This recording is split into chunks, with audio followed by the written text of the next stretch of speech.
Well, thank you all for coming out. I know you're all on busy schedules, doing that last minute push to graduate so we can finish all those papers, exams, and get out of here on schedule and according to plan. For those of you who don't know me, my name is Joshua Pyle-Carter. I'm a fourth year student in BCom. I also do Bachelor of Arts in Psych. And I have to say that when I was originally thinking about running for valedictorian, one of the things I wanted to do was sort of learn more about it. I knew the previous valedictorian from last year, and it seemed like sort of an interesting idea. I like public speaking, I like being out there, and I think I'm fairly decent at it, as you guys can judge for yourself by the end of tonight. I can't say that I've formally written my speech yet, but I'll kind of give you some key insights and sort of what I found while looking at what it takes to be valedictorian. One of the reasons I decided to run for valedictorian is that I looked at speeches from previous years. You know, people who had talked, at great length about a great many things and did so exceedingly well. Very inspiring, very motivating, made me feel very proud that these were Mount Allison graduates. But one of the things I found when listening to these people give their speeches and reading the transcripts was that I felt they didn't necessarily speak to me or to the every student.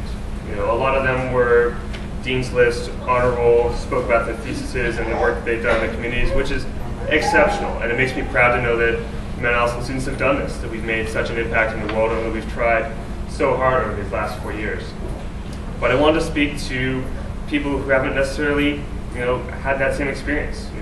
I myself, I've never been on the Dean's List. My first 2 years at university were very hard. I almost didn't pass my first year or my second year. And I know not everyone comes from that place of saying, that the 4 years of the university were the wonderful moving experience that on sometimes it's been, but it's also been at times hard and difficult and challenging. And I have to say that one of the reasons I want to be valedictorian is that I can speak to the every person, to include a multiplicity of perspectives. I know students who have come here who are graduating this year who are not happy with their degree. They're worried about the future, worried if they made the right choice, worried if they spent these last 4, 5, even 6 years, doing what it is they should have done. In commerce, we talk about this as opportunity cost. What are we giving up to get what we have now? Or what do we give up in the future to get something else? And the two main themes that will run through my speech when it's finally all done, proofread, edited, the works, is talking first about perspective, and then second about opportunity and apprehension. A lot of the times, the different perspectives are left out. When we talk about just the honor students or just the dean students or the people who have done fabulous work in the community, we leave out the every student. The student who's been here 5 years who wanted to be done before. The students who didn't have that, necessarily the best experience in their year, or they struggled more than potentially they should have, or other people. And I want to encapsulate that in my speech. And the other thing I want to talk is sort of, that apprehension, that fear that comes with, well, we're graduating now. What are we going to do? And there's a lot going on in the world, as you all know, and there's a lot of concern. Did you make the right choice coming to university? I feel that I have. I feel that it was worthwhile, and I feel that that's a general consensus, that we've taken the time, we've put in all this effort, and we've gotten something valuable out of it.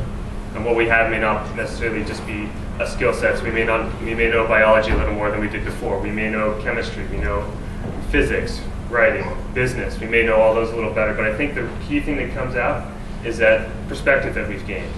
I remember in my first year here meeting fourth year students and talking with them and seeing that they were graduating, that they were glad to be done, and that they were afraid of the future, not having a job, not knowing what to do next or what the future held for them.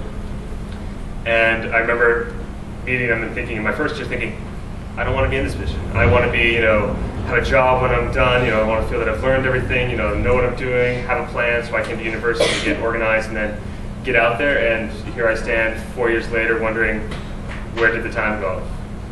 Fraser spoke earlier about, how much time each individual in our graduating class has invested. And to me, that's really relevant.